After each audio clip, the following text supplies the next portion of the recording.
Bismillahirrahmanirrahim. Oke, satu, Assalamualaikum dua, warahmatullahi sabar ya. wabarakatuh. Halo guys, Silakan berdiri pakai alhamdulillahirrahmanirrahim. mikrofon. Kali ini Wang Deso masih Sebutkan berada nama di Mbak dan sudah berapa lama di acara Hong exit Kong? program di KCRI Hong Kong di ruang Oh, terlalu Ramayana ini. mindset ya, ya udah Dan nama aja. ini saatnya tanya Ini jawab. juga Mbak Heni.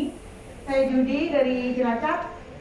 Saya ingin bertanya ke Mbak Heni, eh, bagaimana awal mulanya memulai networkingnya untuk bisa memunculkan anak petani cerdas? Seperti kita tahu kalau kita sudah lama di luar negeri, kita terputus komunikasi, terutama dengan lingkungan sekitar. Otomatis seperti anak petani cerdas ini kan membutuhkan banyak sekali networking ya. Bagaimana caranya memulai? Karena kebetulan saya dan teman-teman juga sudah memulai, tetapi kita terganjal oleh networking tersebut. Terima kasih. Mantap, tepat, jelas ya. Mbak ini bisa tertangkap pertanyaannya? Siap. Ya, kita Langsung masuk. jawab atau gimana? Kita langsung ke penanya kedua dulu ya. Oke, siap. Silakan Mbak berdiri, sebutkan nama dan pertanyaan untuk siapa. Silakan, itu mikrofonnya di belakang. Assalamualaikum warahmatullahi wabarakatuh. Waalaikumsalam Selamat sore semuanya. Selamat sore Mbak Neneng. Kita sama-sama dari Bogor ya. Iya, saya dari Jalan Merdeka, dari Bogor. Saya kebetulan usahanya ayam. Adik saya tapi Sukabumi.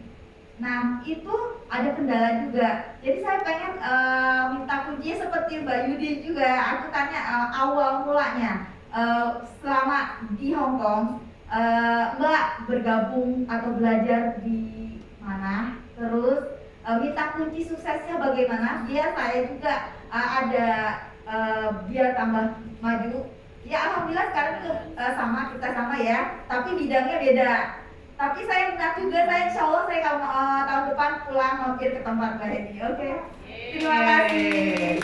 Baik, dua pertanyaan untuk Mbak Heni. Yang pertama, bagaimana cara menjajaki networking dengan tim pendukung nih untuk berjalannya bidang usaha ataupun yayasan yang akan dimulai dirintis. Kemudian pertanyaan yang kedua, persiapan sebelum pulang itu sudah disiapkan untuk di Indonesia saat ini atau bagaimana? Silakan Mbak Heni.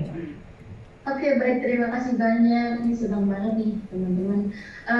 Yang pertama sebenarnya kayak gimana sih membangun jaringan, gimana sih supaya ketika nanti kita pulang tuh kalau mau bikin kegiatan atau kegiatan sosial tuh bisa diterima gitu ya. Katakan kayak ketika kita udah merantau lama, ketika kita pulang ke kampung halaman tuh berasa jadi orang asing gak sih gitu ya, ketemu dengan anak-anak yang dulunya masih tinggi gitu, sekarang udah tiba-tiba udah SMP misalnya kayak gitu ya. Jadi itu memang saya kayak challenging banget tentang gitu. Tapi itu pertama adalah ketika kita punya niat baik, kita harus yakin gitu ya, kita harus percaya bahwa Allah juga akan kirimkan orang-orang baik gitu dengan cara yang paling baik gitu ya. Sama ketika saya memulai gerakan anak petani cerdas dulu. Jadi yang ada dua hal gitu. Yang pertama sebenarnya adalah kemampuan kita untuk komunikasi, untuk membawa diri gitu ya. Karena ketika kita datang ke kampung, ke masyarakat gitu ya, kemampuan kita untuk berkomunikasi dengan orang lain itu sangat-sangat sangat krusial sekali gitu ya. Dan komunikasi ini ada dua targetnya. Yang pertama adalah ke targetnya nanti, misalkan contohnya mungkin kalau anak petani cerdas targetnya adalah ke anak-anak, gimana nih gitu. Yang kita lakukan gimana sih supaya mendekatkan ke anak-anak gitu. Yang pertama yang kita lakukan adalah misalkan kita bikin perpustakaan nih, terus di kegiatan perpustakaan ini kita ajak nih anak-anak nanti yang baca buku misalkan dapat susu misalkan, itu yang sederhana banget gitu ya. Itu untuk di awal-awal untuk penetrasi supaya anak-anak senang dulu deh datang ke perpustakaan, barulah nanti didesain program-programnya sesuai dengan kebutuhan mereka. Kita tanya apa yang mereka butuhkan dan sebagainya. Nah yang kedua, ketika kita membangun gerakan sosial ini karena kita ngasihnya gratis ke orang-orang, tapi kan pada faktanya ini butuh banyak banget uang kayak gitu. Nah kita nggak bisa sendirian gitu ya. Dulu ketika anak petani cerdas masih 15 orang, saya cuma modal 100.000 untuk beli buku, alat tulis, spidol gitu, tanpa papan tulis. Karena saya nggak punya papan tulis gitu ya. Saya ngajar anak-anak dengan modal 100.000 itu gitu. Itu masih cukup tuh uang karena anak-anaknya masih 15 orang. Tapi ketika berjalannya waktu, anak-anak semakin banyak, kita menerapkan metode fun learning by doing. Anak-anaknya happy gitu ya ketika belajar sama kita, orang tuanya juga happy. Kita ada banyak program untuk mereka. Akhirnya apa ya?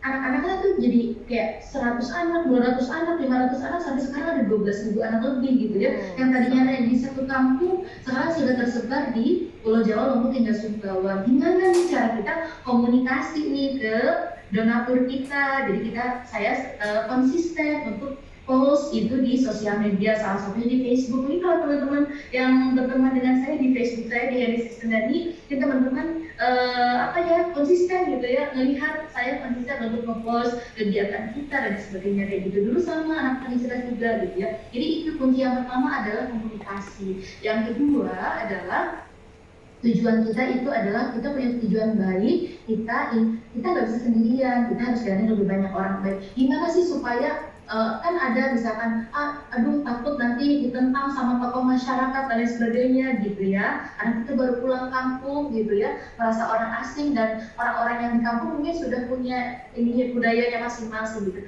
Makanya kita dekati nih tokoh-tokoh masyarakatnya gitu ya, supaya kita bisa komunikasikan, kita punya tujuan apa dan sebagainya, kita sampaikan nanti misalkan kalaupun sudah ada donasi masuk dan sebagainya, kita sampaikan nih donasinya dari mana dan sebagainya kayak gitu. Jadi yang saya rasakan sih untuk membangun jaringan itu, yang pertama adalah komunikasi, yang kedua adalah interaksi.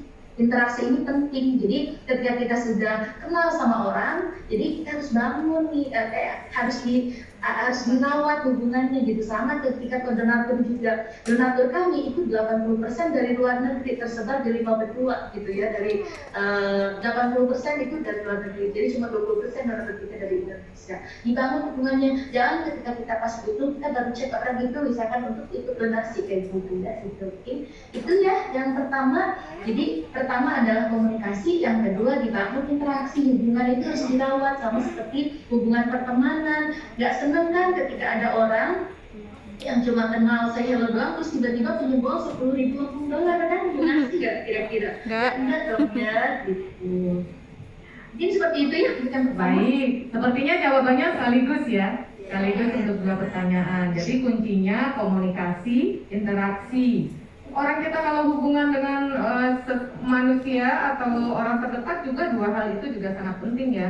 Komunikasinya kurang baik, interaksinya kurang akrab, ya bentar hubungannya. Ya, baik, kita buka pertanyaan sesi kedua untuk dua orang penanya. Sudah mirip dengan pertanyaan